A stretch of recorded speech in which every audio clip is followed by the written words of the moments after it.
Şifrələr bölməsindən belə bir məntiq tapşırığı var.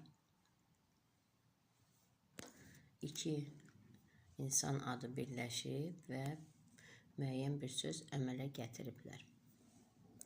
Diqqətlə baxdıqdan sonra aydın olur ki, ilk sözün 4-cü və 3-cü hərflərini əks istiqamətə yazılıb və ikinci sözün 4-cü hərfindən sola doğru bütün hərflər əks yazılıb. Yəni, kamilədəki i-m,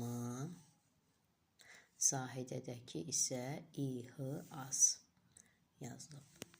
İkinci sözdə zəminədə yenə götürəcəyik 4-3 götürülüb artıq.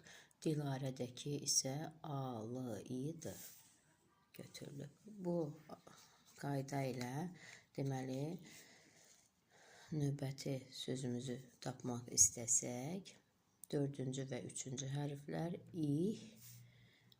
i-rəf. İh-irəf sözü alınır.